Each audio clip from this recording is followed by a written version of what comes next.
எல்லோரும் கலந்து கொண்டு முதலமைச்சர் அவர்கள் சார்பிலும் தமிழக அரசின் சார்பிலும் இங்கே அஞ்சலி செலுத்தி இருக்கிறோம். அந்த வகையில் நாங்கள் மட்டுமல்லாது இயக்கத்தினுடைய நிர்வாகிகள், பல்வேறு சமுதாய அமைப்புகள் இன்று இந்த புகழஞ்சலி செலுத்துகின்ற நிகழ்ச்சியிலே ஈடுபட்டிருக்கிறார்கள்.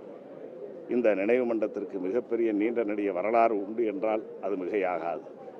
இந்த மண்டபம் இங்கே அமைவதற்கு காரணமானவர்கள் மறைந்த அண்ணன் தொகுதியின் சட்டமன்ற உறுப்பினராக 4 முறை பணியாற்றிய அண்ணன் மாதவன் அவர்களும், அதேபோல கடந்த காலத்தில் இத்தொகுதியின் சட்டமன்ற உறுப்பினராக இருந்து அமைச்சராக இருந்த மாண்புமிகு RS ராஜகண்ணப்பன் போன்றவர்களும், மறைந்த அண்ணன் பசும்பொன் தாக்கி அவர்கள், அதேபோல சிறுகதை மன்னன் சேதுநாட்டு செல்லக்கிளி என்றெல்லாம் கலைஞர் அவர்களால் பாராட்டப்பெற்ற அண்ணன் SS தென்னரசு இவர்களெல்லாம் இந்த மணிமண்டபம் இங்கே அமைவதற்கு காரணமாக இருந்தவர்கள் என்பதை நான் நினைவுபடுத்தி, குறிப்பாக சிறப்பாக சொல்ல வேண்டும் என்றால், கலைஞர் அவர்களுக்கு அன்று முதலமைச்சராக இருந்த காலகட்டங்களில் இந்த வரலாற்றை எடுத்து சொல்லி இங்கு ஒரு மணிமண்டபம் அமைக்கப்பட வேண்டும் என்று வலியுறுத்தியவர் அன்றைய சட்டமன்ற உறுப்பினராக இருந்த நம்முடைய அண்ணன் சிறுகதை மன்னன் SS தென்னரசு அவர்கள் என்பதையும் நான் இந்த நேரத்தில் பதிவிட்டு, அப்படிப்பட்ட ஒரு வரலாற்று சிறப்புமிக்க இந்த மண்ணில் தொடர்ந்து நானும் 4வது முறையாக இப்பொழுது சட்டமன்ற உறுப்பினராக வந்திருக்கிறேன் என்பது எனக்கும் கிடைத்திருக்கிற பெருமையாக கருதுகிறேன். ஆக மாமன்னர்கள் மருதிருவர் மாய்த்த இந்த மண்ணின் சட்டமன்ற உறுப்பினர் என்பதே எனக்கு கிடைத்திருக்கிற பெருமை.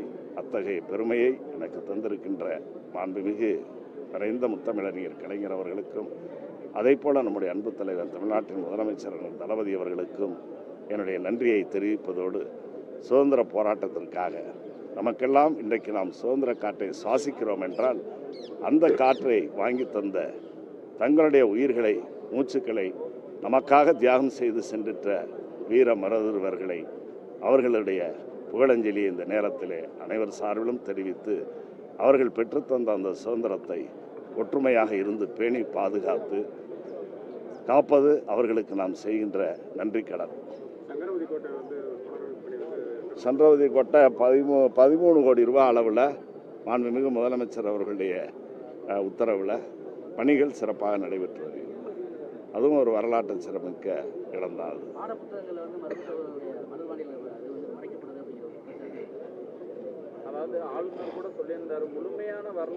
ஆளுநருக்கு என்னங்க வரலாறு தெரியும்? தமிழ்நாட்டு வரலாறு தெரியாதவரெல்லாம் கூட்டிக்கிட்டு அவரை கூட்டிக்கிட்டே காட்டிக்கிட்டு